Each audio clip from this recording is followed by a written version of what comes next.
అందుకే నమస్కారం. నిజంగా ఈరోజు మార్నింగ్ నేనేదో కాల్ మాట్లాడుతున్నాను. ఓలోళ్ళేనేమో సైకిల్ మీద వస్తారు. పాల సామాన్లు కొంటాం, పాల సామాన్లు కొంటాం అని. ఇంకొంతమంది ఏమో మామూలుగా ఒక బండి లాంటి రిక్షా లాంటిది పట్టుకొని అలా వస్తూ ఉంటారు. హైదరాబాద్ కదా, దాన్ని ఏమంటారు, చిన్నపెట్టి ట్రాలీ లాంటిది పెట్టి పాత సామాన్లు కొంటాం, పాత సామాన్లు కొంటాం ఒకటే ఇది మొత్తం మా దగ్గర పార్క్ ఉండేది, చుట్టూ రౌండ్ వేస్తున్నాడు. దాన్ని ఫోన్లో మాట్లాడుతున్నాను అన్నారు లేడీ ఆడవాళ్ళే.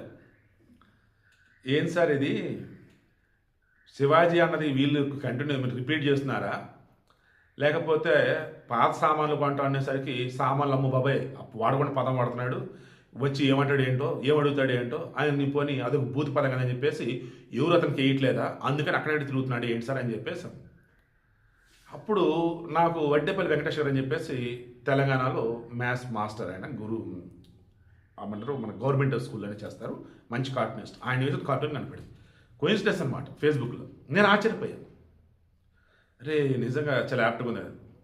పాత వస్తువులు కొంటాం అయిపోయింది, సామాన్ల పదం మారిపోయింది. ఇప్పుడు సామాన్లు అంటే భూత పదం అన్నట్టు అయిపోయింది. చివరికి పాత సామాన్లు కొనుక్కునే వాళ్ళు పొట్టగొడు పెట్టేసింది ఈ సెలబ్రిటీ బ్యాచ్. వాడెవడో నాకెందుకు కొట్టారు లైక్లని ఎవరు ఒక ఆమె అంటే, లైకులు కొట్టాలంటే సామాన్లు బాగుండాలంటే అంటూ మొదలెట్టాడు ఆ పిల్లవాడు ఎవరో.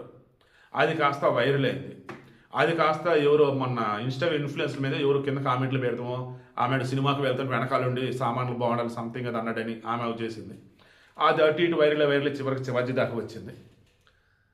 ఇప్పుడు ఆడవారికి సంబంధించి చెప్పాలి అన్నప్పుడు ఆడవారు కూడా కొన్ని విషయాలలో వచ్చేసి కొన్ని పదాలు వాడలేరు. అంగాంగ ప్రదర్శనలు లేదంటే ఆ వర్డ్ మొన్న కూడా నేను చెప్తూ తడబడ్డాను నా వల్ల కాక ఏదో చాలా నార్మల్ వర్డ్ యూజ్ చేస్తే మీరు ఎవరో చెప్పున్నారు.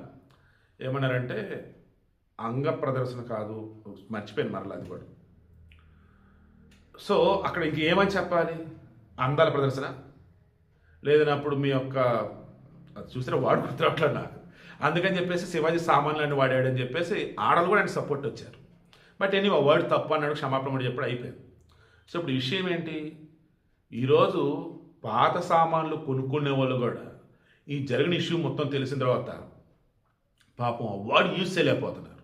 ఆ వర్డ్ యూజ్ చేసి ఎక్కడికైనా వచ్చినా కానీ కొంతమంది అమ్మాలని నమ్మలేకపోతున్నారు, వాడిని పిలుద్దామని పిలవలేకపోతున్నారు. ఎందుకంటే సామాన్లు అనేదాన్ని మొత్తానికి భూత పదం చేసేసారు మొన్న జరిగినటువంటి ఇష్యూ వల్ల. మీ చుట్టుపక్కల పాత వస్తువులు కొంటామంటున్నారా, పాత సామాన్లు కొంటామంటున్నారా అండ్ మీరు పిలిచి వాళ్ళకి అమ్ముతున్నారా లేదా కింద కామెంట్లో తెలియచేయండి.